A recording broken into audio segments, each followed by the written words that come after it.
Latest updates पाने के लिए subscribe करो न्यूज़ एंड एंटरटेनमेंट चैनल।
प्रबोधन ट्रस्टच्या वतीनं याच ठिकाणी सलग 14 वर्ष हा महोत्सव साजरा करण्यात येतो आणि प्रत्येक वर्षी या महोत्सवाचं स्वरूप हे दिवसेंदिवस चांगलं होत चाललेलं आहे।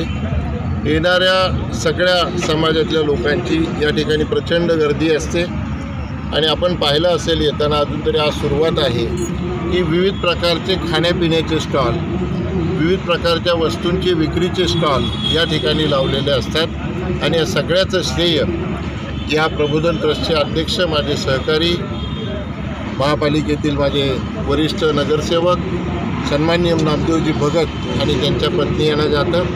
त्यांची संपूर्ण टीम हे काम अतिशय दिमागदार पद्धतीने कसं होईल याच्यासाठी नेहमीच कार्यरत असतात आणि त्यामुळं सलग 14 दिवस इतका मोठा कार्यक्रम दरवर्षी करण्याचं काम नामदेवराव भगत करतात। त्याच्याबद्दल मी त्यांचं मनापासून अभिनंदन करतो आणि खरोखर एक प्रकारे ही समाजाची सेवा आहे। समाजातल्या हजारो लाखो लोकांना 14 दिवस करमणूक देणं, खाण्याची सोय करणं, खरेदीची सोय करणं, मुलांची करमणूक करणं, एंटरटेनमेंट करणं, ह्या गोष्टी सोप्या नाहीत आणि हे घडवण्याची क्षमता नामदेवरावांमध्ये आहेत आणि त्यामुळं त्यांचा हा कार्यक्रम निश्चितपणाने यशस्वी होईल याच्याबद्दल माझ्या मनामध्ये शंका नाही।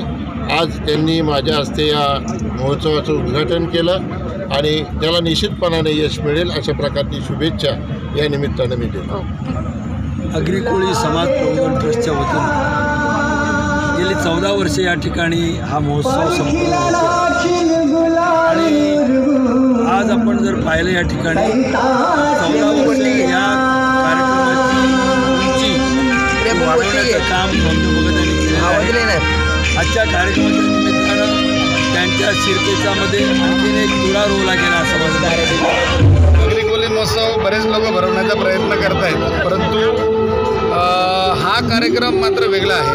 आगरी कोळी जरी नाव असलं तरी तुमचा आमचा सर्वांचा हा कार्यक्रम आहे आणि म्हणून आपला कार्यक्रम समजून या ठिकाणी लोक येत असतात आणि अतिशय चांगला कार्यक्रम या ठिकाणी हा जरी व्यासपीठ राजकीय नसला तरी देखील सर्व राजकीय क्षेत्रातली लोक या ठिकाणी येत असतात। आज आपण पाहिलं नाटासाहेब, संध्याताई मोरेसाहेब, मोरेश्वर पाटील, PC पाटील, तर सर्वजण लोक आली आणि म्हणून हा कार्यक्रम अतिशय चांगला कार्यक्रम, नवीन वर्षाची सुरुवात होते आणि हा 14 दिवस सतत मग करमणूक असेल, खाद्यपदार्थ असतील, या ठिकाणी लोक येतात आणि त्यांनी एकत्र यावं, एकोपा निर्माण व्हावा।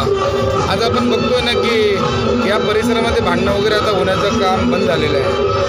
शहरातल्या लोकांची चांगले गुण आपल्या ग्रामीण भागातली लोक घ्यायला लागल्यात, ग्रामीण भागातल्या ज्या काही चांगल्या गोष्टी आहेत त्या शहरातले लोक घ्यायला लागल्यात आणि जोपर्यंत त्या परिसरामध्ये आज शहरातलं आणि ग्रामीण भागातली जी जमीन त्यांनी दिलेली आहे आणि शहरातले लोक टॅक्सच्या रूपाने पैसे भरतात, हा झोपडपट्टीचा विकास या ठिकाणी होतोय आणि म्हणून सर्व तिन्ही थरातली लोक एकत्र येत असतात आणि हा कार्यक्रम अतिशय यशस्वीपणे पार पडत असतो.